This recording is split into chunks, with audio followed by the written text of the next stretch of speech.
I will simply start with this. Do not miss these next 3 Sundays. Do not miss these next 3 Sundays. I'll be putting on a clinic class, a discipleship program of living in the Spirit, and you simply do not want to miss out. And tell your mama, tell your daddy, tell everybody you can think of. If you want to share this out now over your social media, I'm going to pour something rich into your soul today. So with that being said, I am Michael T. Smith. This is the Church of, and here is your message for the week of May 25, 2025. We are dealing in a series asking the question about our supernatural legacy, our supernatural life, and we're going to continue that. And I pick up today in the Hebrew Scriptures, where we alluded to last week, and I want to read you some verses coming out of the book of Deuteronomy. I'm in Deuteronomy 8, and I'm going to read quite a few verses today. And again, like everything else, I don't want you to hear these scriptures in the authority of the Scriptures. I want you to hear them through the authority of the person of Christ. And of course, you know, that's really the essence of what it means to be a Christian. That's really the essence of what it means to be in what they would call the New Testament, the New Covenant. The essence of that is that we know what we heard, we know what we've read, we know what we've been taught, but now we consider that in light of the new and living way, right? By living Christ, a living Spirit with whom we have to do. And so as you read this, I don't want you to read this as, well, this is the absolute heart and mind of God, but I do want you to read it open to say, okay, God, what of the higher things is there in here for me to absorb and to learn? So catch this as I read through it. I'm going to start in verse 2, and I'm just going to take you through it, and it's going to set the foundation for what we will deal with today. And thou shalt remember all the way which the Lord thy God led thee these 40 years in the wilderness. Now, we talked last week about the wilderness being that transition between the now place and the next place, between the now, who, what, where, when, and why, to that next, that place of rest, right? That promised place, the new or the next, who, what, how, when, where, and why. And he says, God led thee through this threshold, through this transition, to humble you, to prove you, to reveal you, for you to know what was in your heart, for you to know whether you would keep his commandments or not. And God humbled thee and put you to a place of hunger. What that literally means is you had all the wealth of the Egyptians, and you had all the money to buy anything money could buy, but God took you to a place where there was nothing to buy with all that money. And so when you had money that could not solve your problem, he says in verse 3, so he fed you with manna, which you didn't understand where it came from, neither did your fathers know where it came from, so that he might impart something to you. There's something in this wilderness. There's a lesson in these threshold seasons of tightness. Why would God load them with money, then take them to a place with no stores? They've got all the money to buy all the food that they want. There's no place to buy the food, and then say, here is food from a place you don't understand. Well, he says in verse 3, so that you would have a revelation, that you would be anchored in a lesson, a spirit principle, and that's our guiding principle today, that humans don't live by bread alone. They don't live by that material bread, but they live by every word, the preceding word, the flow of the word out of the mouth of the Lord does man live. This entire time, God says, verse 4, your clothes didn't wax old upon you. Your feet they didn't outgrow your shoes these 40 years. You shall also consider in your heart that as a man trains up his child, so the Lord through this time was training you up, trying to teach you something, trying to work in you a good work, a deeper, wider work, a higher perspective. That as God, as a father or a mother takes their child and says, "Let me train you up in some things. Let me show you the landscape. Let me help you navigate and estimate the field ahead." That's what God was doing to you, he says.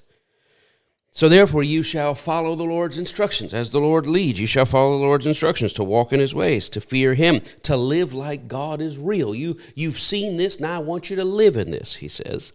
Verse 7, For the Lord brings you into a good land. So you were in this place, the place of bondage. You experienced that deliverance. You went through the threshold wilderness place. Now God is bringing you into that wide place.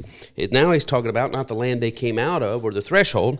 He's talking about the land that they're going, that next place.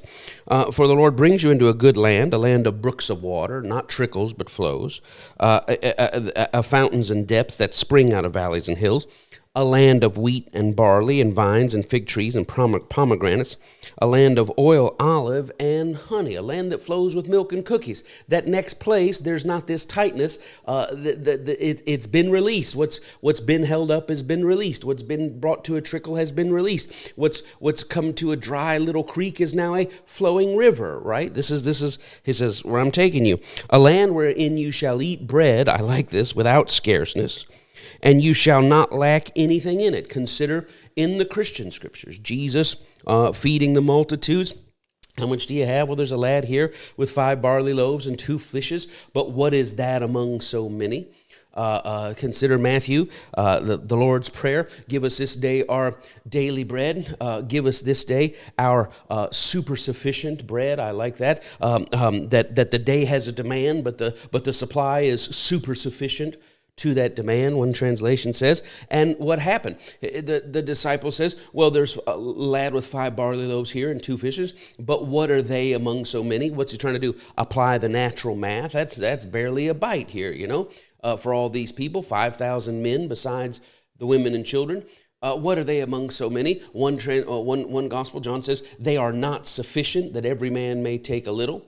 But by the time it got into Jesus' hands, what is the miracle? What's he trying to teach them? That the bread is not what they live by. The natural is not what they live by the Spirit. By the time it got there, it said when he had distributed to the multitude, and each person had taken as much as they would, and when they were eaten and are full, there were 12 baskets over left of the fragments thereof. So it went from the not enough bread, it's not enough, not sufficient bread, but it turned into super sufficient, eaten and are full, as much as they would, that which remains, 12 baskets over.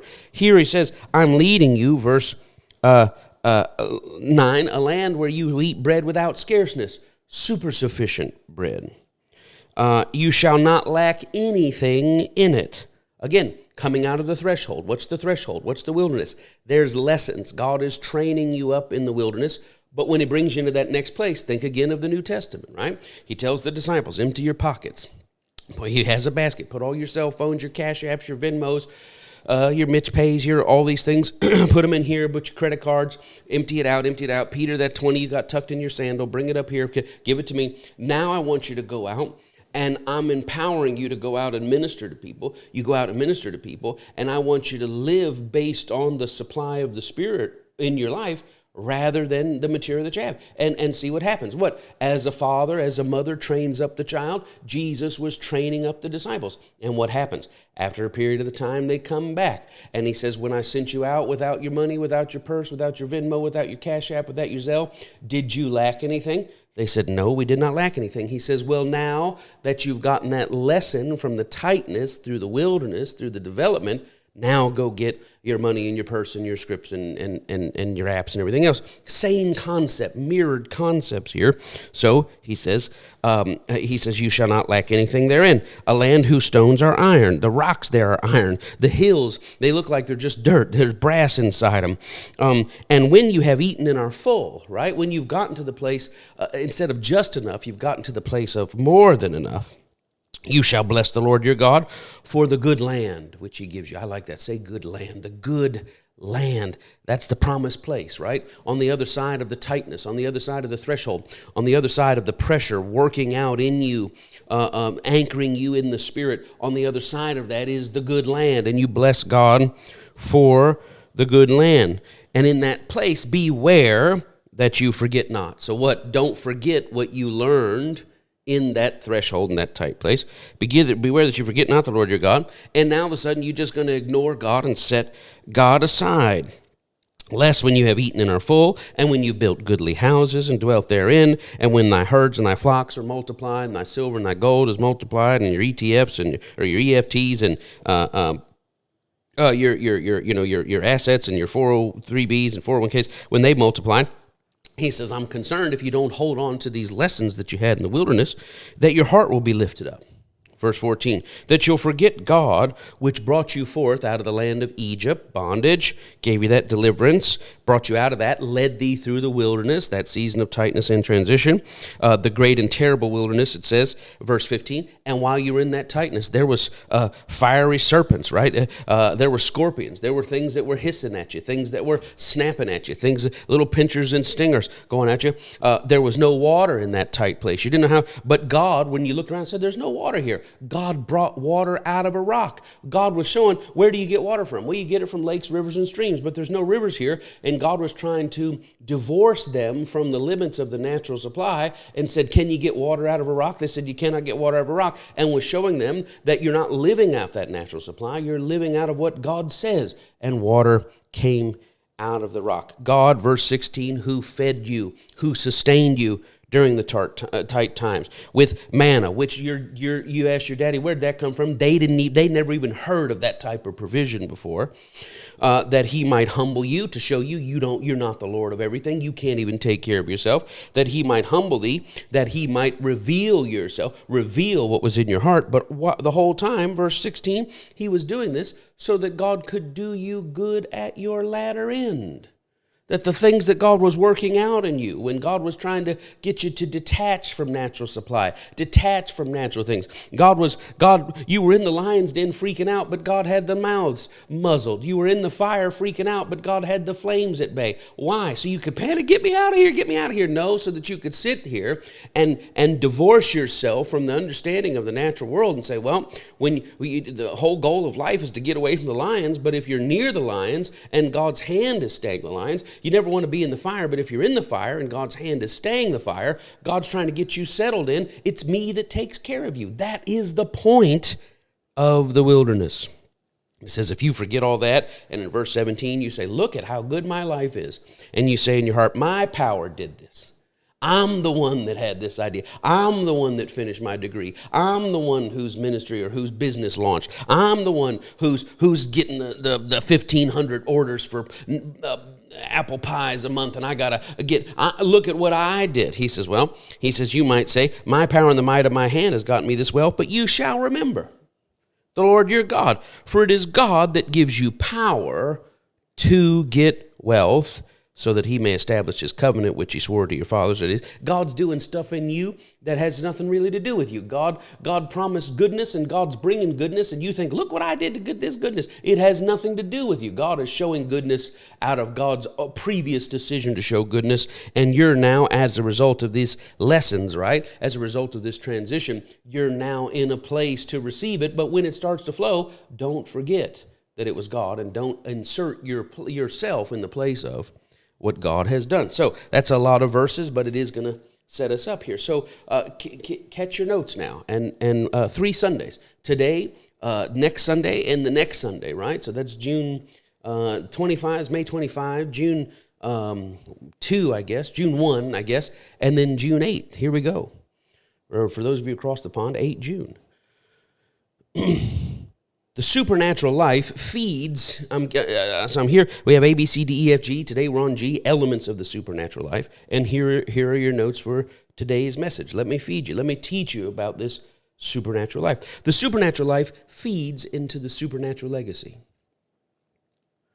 We're talking about our funeral, what life we want to leave behind, and the supernatural legacy we leave behind. That legacy is fed by the supernatural life. Living the supernatural day-to-day life feeds into leaving that supernatural legacy. The supernatural life feeds into the supernatural legacy. In your notes, the key issue, what I mean by key issue, the linchpin, right? The fulcrum, the thing upon which the whole thing rests, right, and balances. You think about the key issue. My spiritual grandfather always used to say, to everything in life there is a key issue. You're sitting there looking at it, and you think, I'm just going to go at it, early doors, hell for leather, and I'm just going to go at it and just keep pounding on it. The files are in the computer, and you're just slamming it. Something's going to work here. And when it breaks open, he said, we got it. How'd you do it? I have no idea. We just hit everything at once and eventually made the sound, right? We're just all typing at once, and we're going to get, we're going to get the Iliad typed out here eventually. But to everything in life, there's a key issue.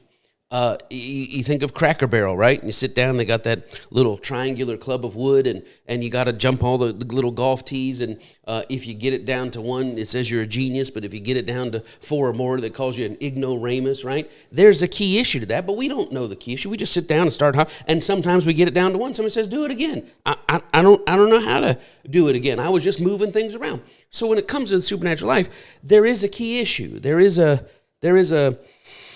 bottom line to the bottom line. The key issue of the supernatural life is what we call walking in the Spirit. I have that in quotes in my notes.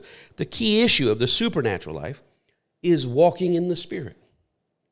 We hear that a lot, and we're taught about that, or people talk about that. I was walking in the Spirit. You should walk in the Spirit. They're a person that really walks in the Spirit. The key issue of the supernatural life is walking in the Spirit. And this is a concept so often misunderstood and misapplied among religious people that the actual life and practice of walking in the Spirit are rarely seen and encountered. And I realized that in my journey. I realized that here recently, that there are people who assert and claim to be of the Spirit and really know nothing about it at all. Walking in the Spirit, people misunderstand it so much, they misapplied it so much. You get dumb deep and people shaking, what my pastor calls the ooh-ah doctrine. And I was, yeah, do you feel it? I mean, and it was, they're really walking in the Spirit, or it's so kind of the herky-jerky, dart left, jut right, this kind of a thing. And I'm just going with the Spirit, man. Say, hey, we're gonna go meet today and go for lunch. Well, where are you? Well, I'm going with the Spirit. The Spirit didn't tell me to put my feet on the floor and brush my teeth, so I didn't do it. I mean, and so misunderstood, misapplied, that the real thing, and there ain't nothing like the real thing is rarely seen or encountered. And it's quite common for people to condemn what is truly of the Spirit as of the flesh, and to approve and endorse what is of the flesh as though it is of the Spirit, because there's just so little quality discipleship in this regard. And so I want to give you now and impart to you now some things that I've learned along the way in your notes. And I hope you're out there. I can't see you, but I'm trusting you're out there. I really, really want to enrich your life. It's going to take me about 3 of these sessions. But when this is done, you're going to say, oh, man, I'm a different person. You're going to hit the month of June. You're going to finish out June, crossing in that halfway mark of the year, a totally transformed individual, right? Because we're talking about this supernatural life, the core of the Spirit life. And again, I have Spirit life in quotes. The core of the Spirit life is seeking and maintaining correct alignment with the Spirit, right? I'll give it to you that way. I'm just going to pause for just 8 seconds here, because this is going to help the whole world. Olivia, I'm sending these notes over to you. So Olivia can start dropping these in the comments here. Just talk amongst yourself. Rhode Island is neither a road nor an island. Discuss. No, it's not working.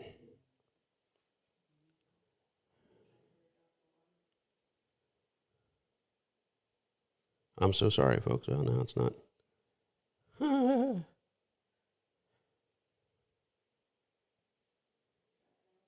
Okay. There we go. I'm stopping the whole church service for this. Do you got it, bud? Nothing? Good Lord. I'm so sorry, people. I promise it's going to help you. I'm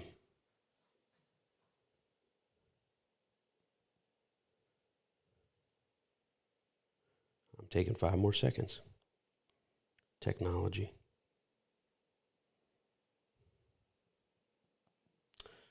the core of the spirit life, just hand it to Olivia, see if she can sort it out, is seeking and maintaining correct alignment with the Spirit. And I have cap S. The core of the lowercase spirit life is seeking and maintaining correct alignment with the capital S Spirit, right? Seeking and maintaining correct alignment with the capital S. And what I mean by the Spirit is by the spirit world. I mean spirit reality.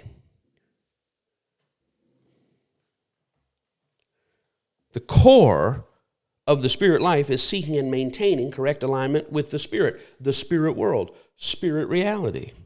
In your notes now. Hopefully it'll be coming through. I'll give you again the key issue, the principle of the supernatural life is walking in the Spirit. Concept so often misunderstood and misapplied among religious people that its actual practice is rarely seen. It's quite common for people to condemn what is of the Spirit and call it the flesh, and approve what is of the flesh and call it the Spirit. So that should be now in your notes. Olivia, are you online? You ready? Here we go. The core of the spirit life is seeking and maintaining correct alignment with the Holy Spirit, with the capital Spirit, with the spirit world and spirit reality. And this necessitates now regulating undue attachment with the material world, maintaining proper alignment with the Spirit and the things of the Spirit and spirit reality. They demand from us, they necessitate that we regulate any undue attachment with the material world, that we've got to master, think of this, how to be in this world but not of it. If you're going to leave a supernatural legacy, it's going to require a supernatural life. A supernatural life is the essence of it is walking in the Spirit. If you're going to walk in the Spirit, you've got to align yourself with spirit things, spirit reality, the spirit world, which requires managing any undue attachment with the material world, so that you will be in this material world, but not of this material world. Now, you don't have to have this in your notes, but this does not mean, when I talk about separating from the material world, now, I don't mean, as I thought it did early on, the entire withdrawal from the world and its people. I don't have any worldly friends. I don't have any worldly associations. I don't have any worldly pursuits. I don't have any worldly this. I don't watch movies. I don't watch television. I only listen to worship music. None of that, none of that crossover Christian rap pop crap that's just trying to imitate the world. I boycott Procter & Gamble. I sense the devil around every corner, and I'm always on guard. I laugh only at jokes that have to do with the Bible, and I always vote Republican. I'm doing everything I can to stay out of my wrong attachment to the material world. That is not what it means at all. When I speak of regulating undue attachment from the material world, what I mean is detaching from the world's pull. In your notes, it means detaching from the world's pull, that the flow of the world pulls us in a certain direction. The world's promise, the world's aim, the world's flow, in your notes. So I want to walk in the Spirit. Walking in the Spirit is purposing and seeking and maintaining an alignment with spirit reality, spirit world. It's regulating any undue attachment or preoccupation with the material world. That doesn't mean, I'm against everything and everyone, and I only associate with all things that are that I consider to be religious. No, what it means is I am not pulled by the pull of the world. The promises, the aim, and the flow of the material world is not the engine of my life. When I say separating from or regulating any undue attachment with the material world, I don't intend that we are detaching from reality or that we are entertaining delusions, but rather that we are prizing and prioritizing. It's in your notes, flowing right there, that we are prizing and prioritizing that which transcends. When I say that when we walk in the Spirit, we want to stay aligned with that which is anchored in spirit reality, in spirit in the spirit world, that we want to maintain and regulate, or we want to regulate any undue attachment with material world. I'm not talking about checking out from reality. I'm talking about prizing and prioritizing that which transcends, living not from what this world provides. In your notes, living not from what this world provides or for what this world can give, but living, catch this, from the unseen supply. when I talk about living in the Spirit, when I talk about walking in the Spirit, when I talk about the Spirit life, I'm talking about not living from the flow of the world, the pull of the world, the aim of the world, the promise of the world. I'm talking about living not from what this world provides. That's not where I'm anchored. I'm not talking about living for what this world can give. I'm talking about living from an unseen supply.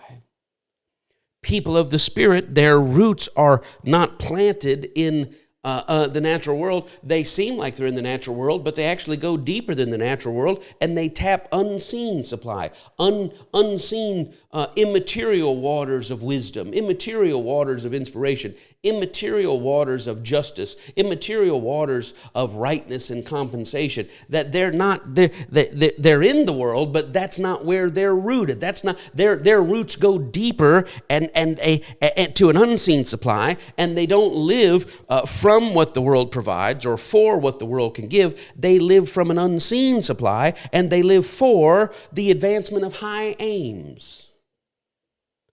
High aims. Somebody say it's a lot of words. I'm getting ready to, if you'll just sit for a minute, take notes. Say, all right, Lord, what's in this that I need to hear? What do I need to hear? I'm a businessman. I'm a businesswoman. I'm retired. I'm a mom. I'm a dad. I'm a student. What do I need to hear in this?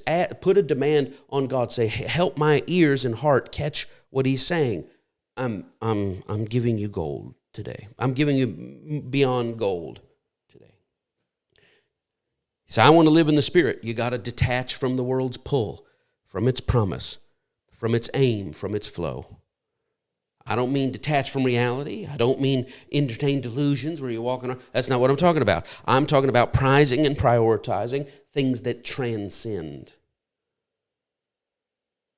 Living not from what this world provides or for what this world can give, but living from an unseen supply of the Spirit and living for the advancement of high aims. That when think of the New Testament, the Christian scriptures, they said, Jesus, we were looking everywhere for you. He said, how did you not know that my whole life is about my Father's business? How did you not know that my whole life is about the high aim?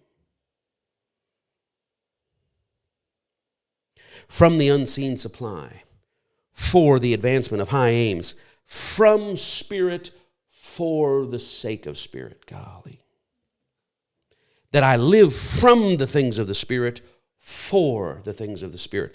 I live from the unseen supply for the sake of the high aims. I for the sake of that which interests and delights the heart of God, I live from the heart of God for the sake of the essence in the heart of God.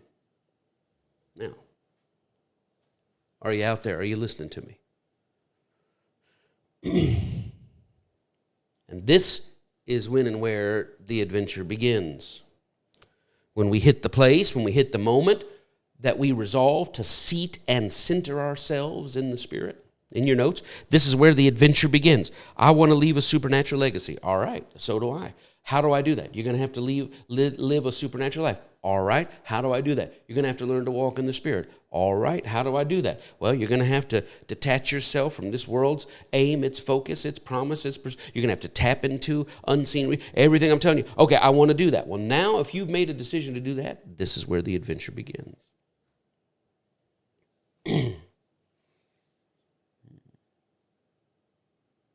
Our aim in this spirit life is not spookiness. In your notes, our aim is not spookiness, and we ought not settle for the dumb, deep, hyper-emotional, hyper-demonstrative nonsense. We don't want the dumb, deep, hyper-emotional nonsense that people call the Spirit. We want the true, deep currents.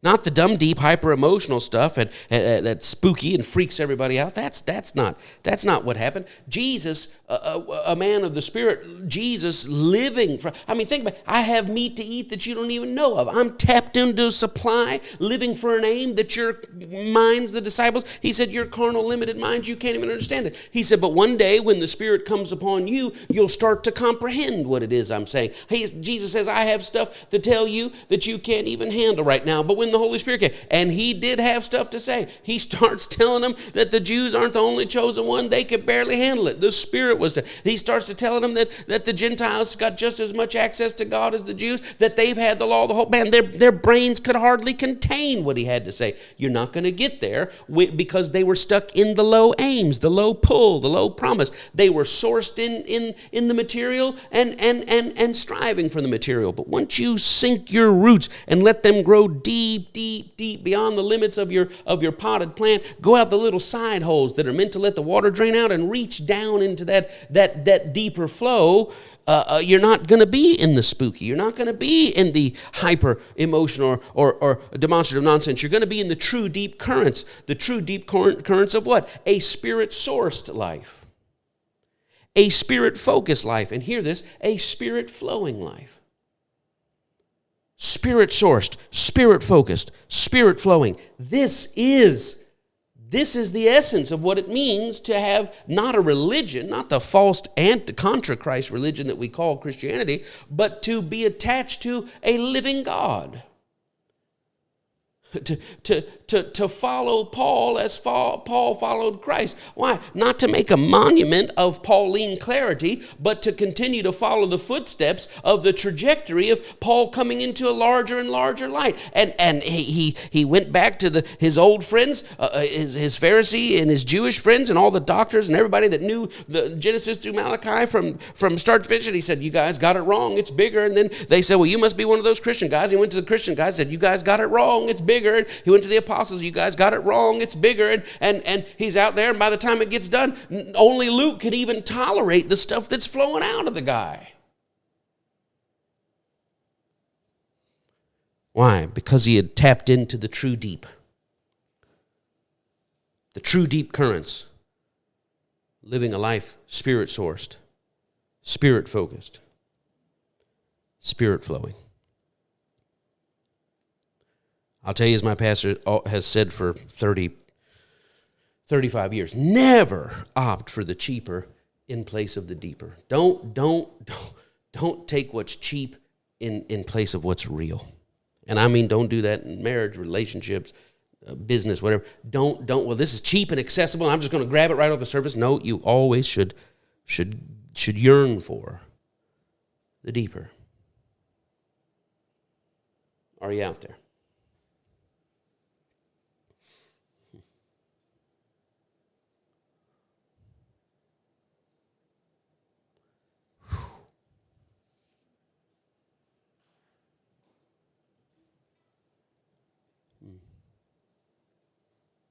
Okay, I'm going to take these next few minutes now and set some boundaries in place, because as I start breaking down for you these elements of the spirit life, I want to preemptively push some things back that I know. It's like digging a hole in the sand on the beach. I know if I don't fortify these walls, a lot of stuff's going to come in and flood it before we make space for you to be filled with what I believe God has for us today. What I'm getting ready to share, I've learned by almost 4 decades of trial and error and testing this out and learning. Okay, that wasn't God. That's this and that. So within your own self, I want you to be aware of a couple things. First of all, I want you to be aware and just on guard for what I call assured spiritual conversation. And what I mean by assured spiritual conversation, that you go through life always assured that God is talking to you and telling you stuff. You got to be very careful with that. You got to be very careful with assured spiritual conversation. Well, the Lord said this the other day, and I said, God, why is that? And God said, well, because of this, and this is why I told you this, and this is why you shouldn't be over here. And you said, well, you're just talking to God like you're talking to a friend. Well, the Bible says Abraham talked to a God like he talked to a friend. Yeah, and the God says Moses talked to God. Well, it does say that. It also says, if we're going with the authority of Scripture, in John 1:18, no man had seen God at any time. No one even had an understanding of God. No one had met God, talked to God, knew anything about God. But it says Jesus brought God out to where he could be seen. Be cautious of living a life of assured spiritual conversation. Well, God told me the other day, and God said to me the other day, and God told me to do this the other day. Well, that you got to be aware of that within yourself. You got to be aware of that within your fellowship. Well, what do you mean? Instead of anchoring your life, you say, I want to live in the Spirit with God told me, God said, God told me, God did, God spoke to me, God this, God and I were talking the other day, and God just said that. No, what you want to learn is the humility of these phrases. I feel like God might be saying. I was praying the other day, and I felt like the Lord may have said. I got the impression that maybe I should. I'm telling you, here's what I heard in my soul, in my spirit. I'm not saying God said it, but this is something I heard. And why would you do that? Because when you live from this kind of assured conversation that God just speaks and I take dictation, I go on about my business, you're sure to end up in error that way. And boy, we have so much error in the traditional church, in the false church, any church out there preaching the false conditional salvation, every church out there preaching false, privatized salvific revelation, the assurance of what God said, right? I mean, Paul, either Paul or the Pauline tradition or the Pauline, ghost writers or whatever it is, said that all our doctrine and our knowledge is fragmentary. The only thing we're sure of, the only thing that we know that will transcend is love. And he said that's the only thing that I can say I can put a period by is that love is the final things, the bottom line to the bottom line. What did it say over in Timothy? The bottom line of the bottom line, the end of the commandment is love out of a pure heart and an uncontaminated spirit. That's the bottom line. Short of love, there's a lot of misunderstanding and thinking and impressions, and I thought, and I always assumed, and I always believed, and I was taught. And we have to make room for our fallibility before we move into this assured spiritual conversation. Well, God told me this, God said this to me, and I know God's voice, and God told me that you were supposed to sell it. God told me that what you want to live, there's so much deception on the other side of that. There's so much spiritual vulnerability to that darkness. The humility that you're looking for is, I just feel like God is saying, I just feel like I heard. I feel like, I'm just going to say, it's kind of an impression. I had a thought and I thought, okay, why? Because you want to have a faith to step out on what God is saying, but you want to have a healthy skepticism that you're not off in your own mind. I feel like God may be saying to leave my job. I feel like God may be saying that this might be my husband or my wife. I feel like God may be saying that there's a transition. I feel like God may be saying it's time to leave this church or time to go to this other church. Or I feel like God may be saying this is our spiritual home. I mean, but then you get in there, God told me that, well, God told you. You don't know if God told you that or not. All you know is you think you heard. When we get over into living in the Spirit and I start taking out and breaking down these elements of what it really means to live in the Spirit, I want to get ahead of time before you get so headstrong, so cocksure in the idea of I know what God told me. Well, you got to be careful of that. Because I've learned through the years, a good friend of mine, you say, God will let you believe anything you need to believe until he can get you to the place where he'll deal with you. Well, we're going down here, we're going to do this, we're going to do this. God told us to go here. God said, well, you can think that all day long if you want to. That's fine. Think anything you want to. At the right time, I'll let it be known what's really going on. That's why what they say, the most dangerous thing in the world is to be someone that's heard from God. That's a terrible thing to be, someone that's heard. I heard from God. That's a terrible thing to be. What you want to be is someone who's hearing from God, right? A friend of mine said, Abraham heard, kill the boy. Thank God he was hearing, touch not the lad. You want to be somebody who's hearing from God. And when you lock down on, God told me this. Well, God told me to be at this church forever. You say God told you to be at this church forever. 4 years later, 40 years later, your season changes. What are you saying is, I felt like this was just where we were going to be forever. But now I feel you've got to give room for now. Paul said, "Yeah, I was on my way to get there, but circumstances change, and I don't say I'm going to do it or I'm not going to do it." He said, "My word isn't willy-nilly." He said, "I don't operate like that. I'm just saying this is what I said because it's what I thought at the time, but I always leave room for what I'm hearing." So beware within your own self. Beware within those you are in close proximity, close fellowship of an assured spiritual God. Well, God told me this and God told me that and God said that. Okay, I get. But what you want to say is, I feel like God may be saying. And the second thing here, and we're going to just get this. Beware of herky-jerky displays that startle and unsettle. What I mean by herky-jerky displays, there's life things that are just jarring. There's behaviors, there's mannerisms, there's spooky things that people do to people, and they call it the Spirit. And it really, it seems like the Spirit because it startles and it catches people off guard, but it's not the Spirit at all. Herky-jerky displays that startle and unsettle. And in line with this, beware of herky-jerky decisions that disrupt peace and upset the flow of the group. This is a big thing. So many people are so, God told me not to, God told me to do it, I didn't hear from God, I didn't hear from that they'll disrupt the peace of the whole group for whatever this little weird thing going on with it. Be mindful of that within yourself. Be mindful of that within your fellowship. That's a mark of a novice. That's a mark of someone who thinks they're of the Spirit and really doesn't know anything about the Spirit at all. When you're going to make decisions that might unsettle or disrupt peace or unsettle the group, weigh those things heavily. Weigh those things cautiously before the Lord. Well, we feel like God may be saying, and I know we were going here, but now we feel like maybe we shouldn't do that. And what are you doing? You're weighing it before the Lord because you know how it's going to fall out and affect other people. You don't have to have this in your notes, but when Connie and I felt like we were supposed to move away from Atlanta, move away from Jacksonville to Atlanta. We did not say God told us to move. We said, well, maybe we feel and maybe we're sensing, and I don't know how to explain it. And I feel like our season is this, and I feel like the Lord is saying, you treat that with reverence, right? We didn't want to do it. We pushed it away. We even said in our bedroom, we will never speak of this again, and went 4 days. And Connie finally said, I feel like we just keep trying to push away what we know we cannot push away. We counted the cost. We grieved over the disruption to our own lives. We grieved over the disruption to other lives. We grieved over the disruption to the kids. We actually started to feel trapped that if we didn't make a move, we felt like the outstayed grace was creating great headwinds and difficulty in our lives. We started to wonder the longer we stay, it might be, for the very people we're trying to protect, it might become worse for them. This was a heavy decision, not herky-jerky. And when you say you're of the Spirit, you take things that might disrupt the flow of the group, that might unsettle, that might interrupt peace. You take those things very seriously. God told me, and I don't care what's going on. God told me you're not to marry that person, and I ain't coming. Well, man, just slow down just a minute now. Because you can call it the Spirit, and it might not be the Spirit at all.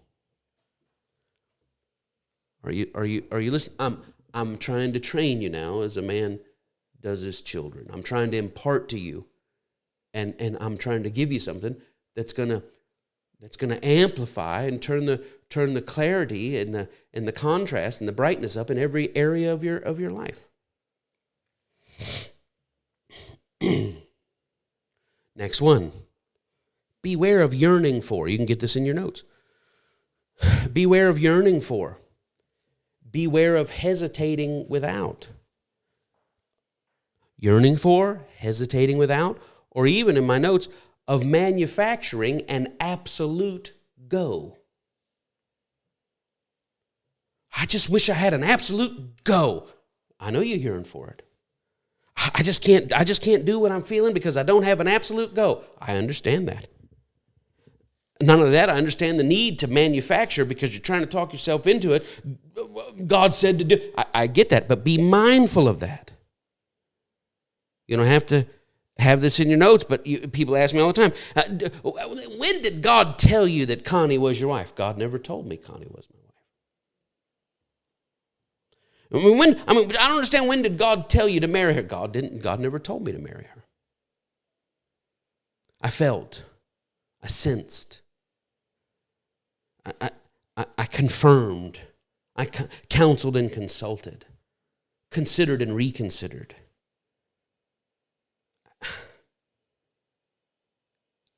I feel like.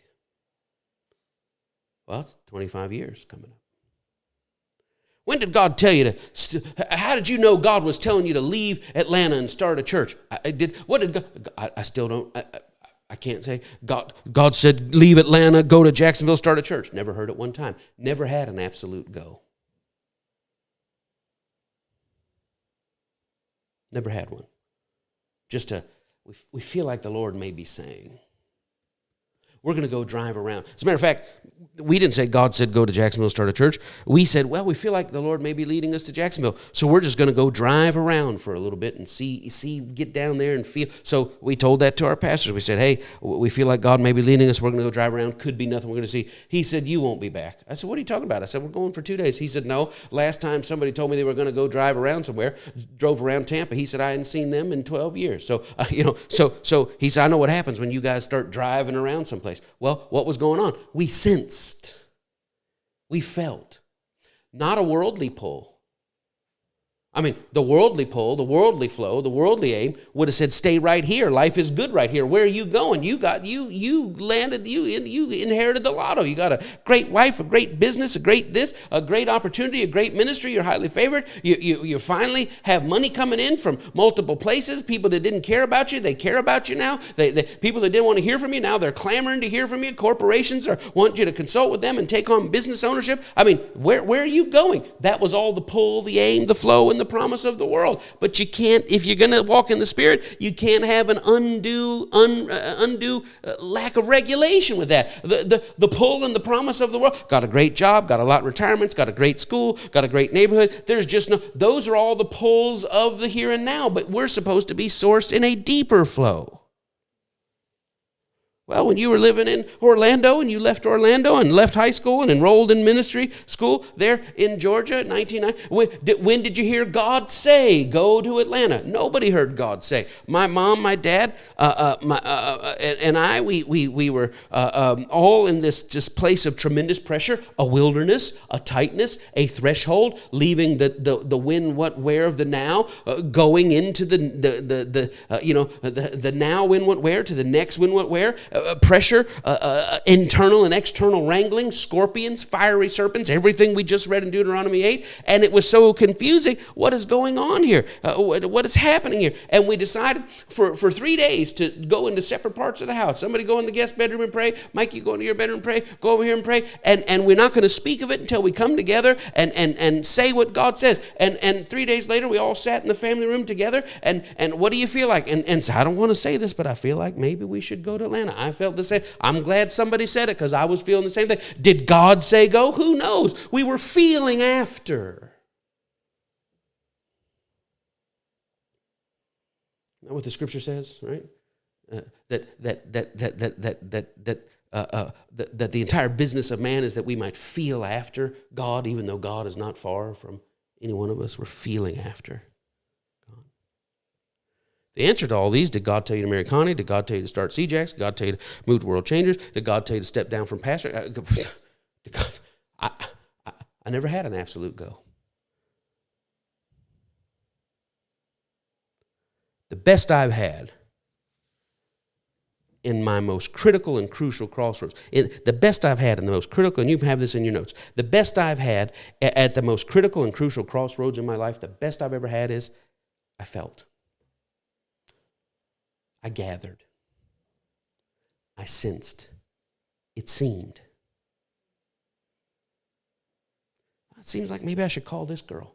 Seems like maybe that's a little. It seems like maybe we should. Seems like maybe we should move here. Seems like maybe we should start. Seems like maybe we should start a church. Seems like maybe I never wanted to pastor again. I never thought I could do that again. I just didn't have any room for it because the only thing I knew about was pastoring. And then I started talking to some people and seeing their plights and their crises and things that were going on. And I started falling in love with people in a whole new dimension. And at counseling session after counseling session, I said, man, there's some missing people or not. Where are the preachers pouring the stuff in that people need? And I said, okay, I'm just going to start a thing. Well, did God tell you to start the church up? No, there was never an absolute go. There was just, I feel maybe we're just going to start something and start feeding people. That's the best I've ever had.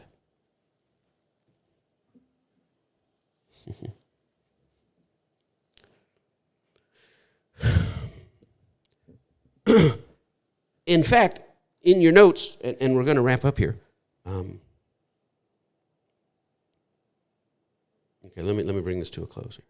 I'd say the absolute no in my life, in your notes, the absolute no in my life has been far more common than the absolute go. Or rather, in your notes, I've come much closer to absolute no's than I ever have to an absolute go. In other words, the no, the don't go seem far more apparent in my life than the do go. But you cannot stall your life waiting on the, I have a don't go here and a don't go here and a don't go here. You can't live your life like that. But in my experience, the absolute no has been far more common, or rather, I've come much closer to the absolute no's than I ever have to an absolute go. In your notes, even in those situations, the absoluteness of the no was not always immediately apparent. Sometimes there was a no that it wasn't a gut punch no at the beginning. It was a soft no, and I thought, well, I don't know. I'm not sure. I'm sure it's fine. It's probably just me. And sometimes I continued in things that were no's because the absolute no didn't come until I had persisted too long in the thing. And God finally said, no, you don't need to be involved in this. Sometimes, in your notes, there was there were times with a startling departure of peace, and that startling departure of peace signaled I was not to get involved in this thing or associate, that I was just there and there was a startling departure of peace. Now, you can't, again, we're not talking about making any of these things the absolute law, right? I had a startling peace, my neighbor's Jewish, and I don't got peace with the Jewish neighbor, and that's ridiculous. That's all false. I'm not talking about what's falsified by conditional weaponized religion. I'm talking about a true spirit life here. And listen, if you're still caught up in a cult that preaches we have the way of salvation and no other religion has it, you are not even liberated. You are not even free from the bondage of contra Christ doctrine enough to even process what is a true prompting or what is not, because you think 5 times 5 is 30, and if you think 5 times 5 is 30, every other math thing you try to do is going to be wrong. Well, we've got the only key to salvation, and Christ came to build this nationalized, politicized, tribalized church, and God's on our side. Who the hell's on there? Everybody's going to hell unless you sign here and initial here. You ought to just until you pull that plug out of the back of your head, you can't even take tiptoe one into the waters of, okay, God, where are you? Because that's the tares, right? The tares come immediately to be sown. The false co-opted Christ was sown in the earth so rapidly that we've got the false religion standing in the way of the true, and the true religion has now been relegated to the side. So I say, but a startling departure of peace signaled I was not to get involved. Sometimes the peace jumped ship quicker than my blood ran cold. There was an obvious disturbance in the voice. I could hear the spirit in the Teletubby voice. Run away! You know why? And a lot of times, now remember, I ran away from 80s pop music because false religion told me. I ran away from Muslim people because false religion told me. I ran away from gay people because false religion told me. I ran away from Jehovah's Witnesses and from because false. I was so caught up in false religion that I kept hearing run away. It was a false satanic voice, confusing by false religion, but it was standing. Well, that's Tommy Hilfiger. Don't wear that. That's Disney. Stay away. The Lord told me. I know my God's voice. He told me everything of Disney's a devil. Well, you operate in that kind of stuff when you're in false weaponized religion. You're not even clear enough to know what you're not even ready to have the conversation yet because you're still caught in those cultic contra Christ deceptions. But most times in my life, in your notes, it was a delayed onset no. It was a little tiny no that grew into a clearer no, usually brought about by my openness of soul and curiosity, that I said, well, I don't want to be closed off here. Let me just see what's going on. And a lot of things that I had, been trained the devil was everywhere and everything's going to lead souls away. And man, you don't want to get caught up and lose your eternal soul. Again, all coming out of false religion that has nothing to do with Christ, the things that many of you were conditioned to believe. I saw the devil everywhere, and I heard a lot of no's and closed a lot of doors to a lot of people and a lot of connections because the false religion had conditioned me to. But sometimes there were things that I was clearly that were clearly not the mind of God for my life, and it was a delayed onset no, simply because I was open and curious. Sometimes I got involved trying to help people out, even people caught up in false cult Christianity, weaponized Christianity, us, them, we got salvation. If you don't do it our way, you're going to hell. People caught up in that. But my ability, my leaning, right, my baseline worldview is to see the good and gold in everyone. And I'm open to see the possibility in everything. That mindset sometimes caused me to miss a no when it was there.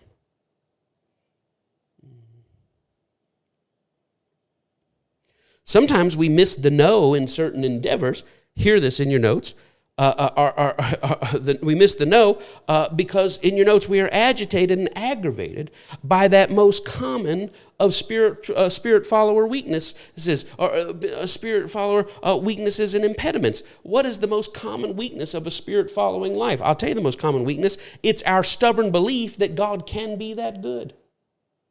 We end up in more trouble, more opportunities that are not opportunities at all, more leaping at stuff that we shouldn't leap at, because our stubborn belief is, well, God could be just that good, so this must be a thing. And it turns out not to be a thing at all.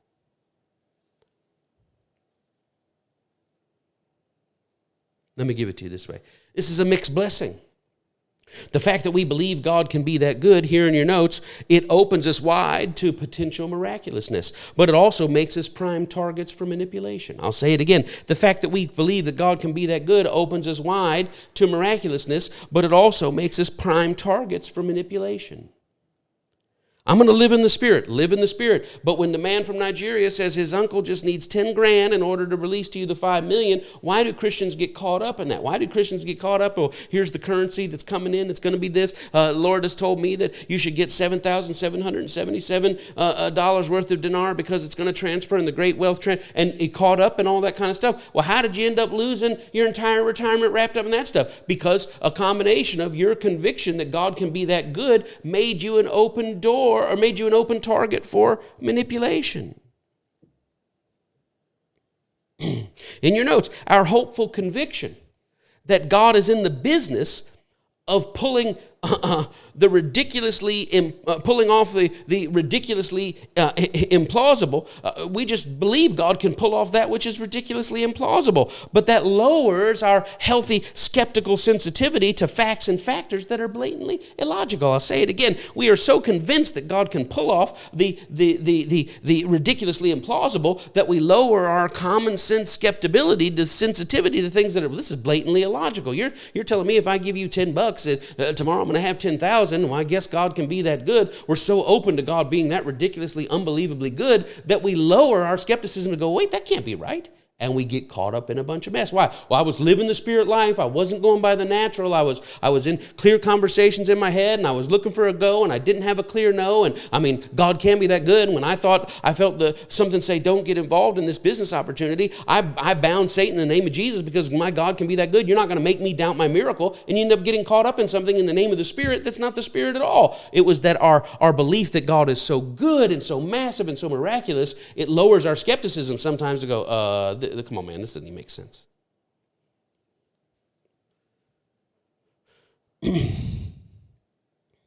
Live and learn is the best advice I could give. You will get ripped off. You will get into stuff. You say, well, that didn't go anywhere. And I'll tell you what, sometimes you don't get ripped off. Sometimes we get caught up with other jointly sincere people of the Spirit, and it becomes costly. We all believe that God could be this good. You pulled out money. I pulled out money. I invested everything. And man, when it was all done, we got a garage full of Jesus Loves You bottle openers, and we're all $70,000 in debt. What happened? Why did we do that? Because we all sincerely believe. We're all always so open to the God miraculous idea that it lowers our common sense skepticism. And that's not what I want you to get into. As I teach you how to live a supernatural life, I don't want you to get caught up in the conviction of clear, I know what God is saying. I know what God is saying. I don't want you to get caught up in the herky-jerky moves that disrupt peace and mess with group flow. I don't want you to always, I can't do anything unless I get a clear go. You're not going to get a clear no. And I also don't want you to miss out on the no's that are arising because we're so open to what could be awesome that we bypass what is obviously not something we should be involved in. I've been part of both, and I have many bought lessons, as the old folks say, in my CV to show for it, right? I'd like to think all these things made me sharper next time, but I don't even know if I'm sharper. I'll be sharper next time, but I want to be sharper about next opportunities, but I don't want to close off myself entirely to the possibility of God. Walking like this is very delicate.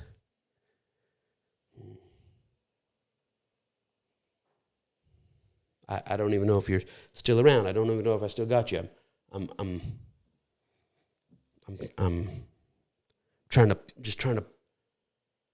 I think of my pastor. If I could just open your head and pour it in, it'd be so much easier. But I'm trying to I'm trying to get it out of the largest of my heart through my small brain into your small brain, into the large. You're going to have to catch this by the Spirit. Like one guy said, some things have to be caught. They can't be taught. You're going to have this revealed to you, what I'm saying.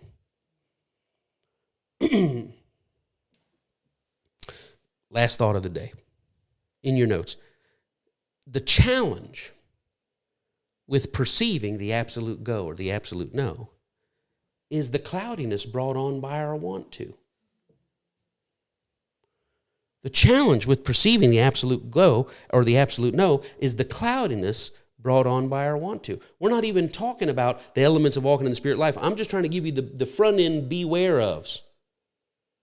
And what you got to be aware of is your want to can sometimes cloud your go and your no. We can be noticeably slow in the uptake when our will is involved. Guess what else? In your notes, we can be noticeably slow in the uptake when our will is involved. I'll tell you what else, not in your notes, you can add it in there. We can be noticeably quick in the uptake when our will is involved. When we want it, we can be quick. The Lord said, when we don't want it, we can be slow. Well, I don't know I'm not really sure about that. The things we do and don't want. I don't want that.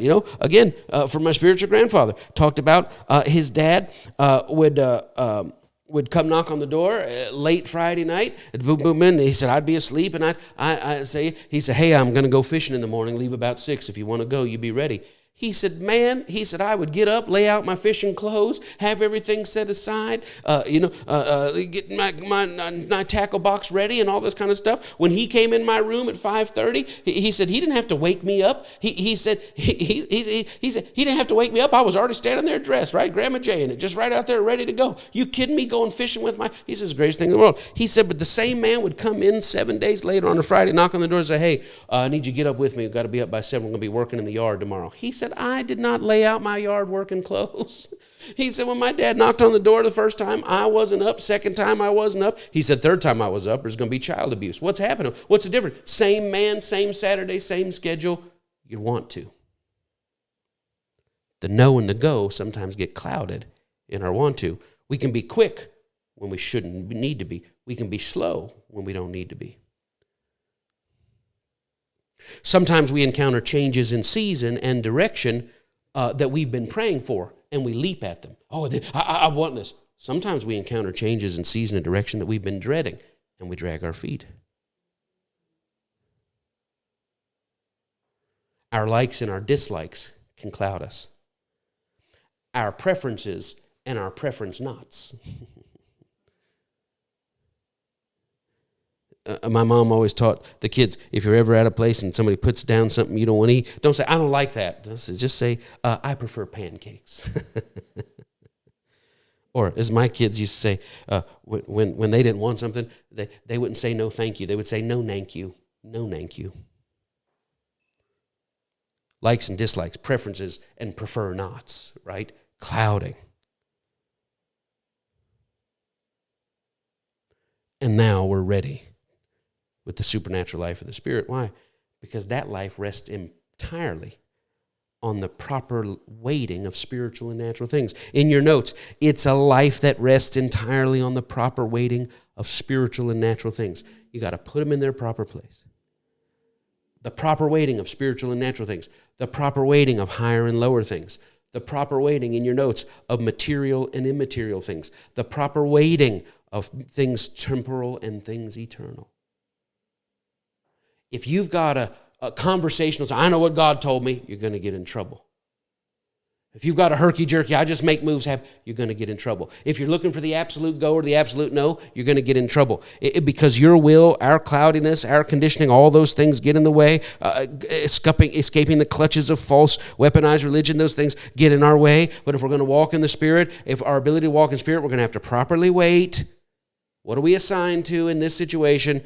Spiritual and natural things. What weight should I assign here?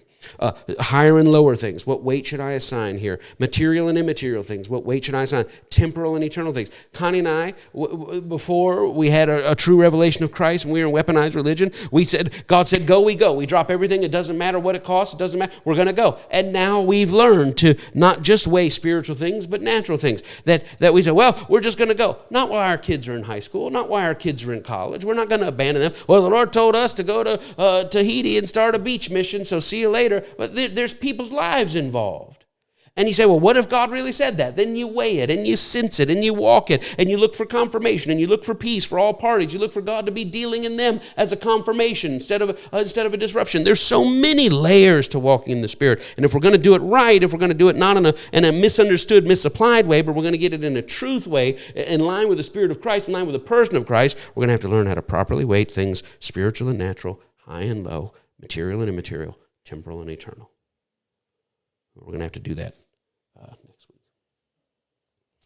Okay, listen, same thing. If we've been a blessing to you, if you say, you guys, every time I come on here, I watch you live, some say I listen to you later, I already got a church, but man, I tell you, there's not a time I come on here that I don't feel like you stretch me and you bless me. Well, I ask you to consider how we've been a blessing to you, maybe come alongside in your journey and, boy, brought some light and things, and consider saying, well, I'm going to be a blessing to them. We thank you for being a blessing to our family. We bless you for being a blessing to our family. We show up here, my whole family's over here. We are pouring out and doing everything we can to enrich your walk with God, and just thank you for your consideration of us. And, of course, our church, right? Our church. Somebody said, well, you don't have a building or a steeple or a band or anything else. No, we got that. We love people. We got people who love to sing. They go sing in nursing homes. We got people that love to work and things. They go build in Habitat for Humanity. We got people that got rich, and I'd like to give the building for it. I'm looking for a write-off. Man, I got $50,000 to sow into your church. Don't put it in our church. Take that $50,000 and go find people that are suffering and ease that suffering. This is Christ's church. We're trying to practice true religion, not weaponized, false, privatized religion. We're trying to embody love. We're trying to be an ongoing embodiment, the body of Christ. Not we believe the right thing and everybody that doesn't believe the right thing. That's not what it is. The fact that we're all one. We're all caught up in what God is doing. That's the shared thing. But we're all awakening to what God is doing at different levels. And when you awaken to the larger, when you awaken to the giant, the largeness of God and the largeness of Christ, you don't want to make it about small things. You want to make it about things which endure, which is seeing the suffering. And we assign you every week. Go out and when you meet somebody or minister to somebody or somebody comes across your path and you're able to be a blessing, you're able to bring good, or you're able to bring true rescue instead of false, sign up in our downline cult stuff. When you're able to bring true Christ into things, going about doing good and bringing healing to all those who are oppressed and downtrodden. When you do that, let us know. Well, I don't want to brag and I don't want to lose my reward and all that. No, we're family. You're not sharing it with us so that we can say, oh, you're such a great Christian. You're sharing it with us because we like to hear of the things God is doing through you. That's what our church is. And I thank you for being a part of it. Amen. I speak peace.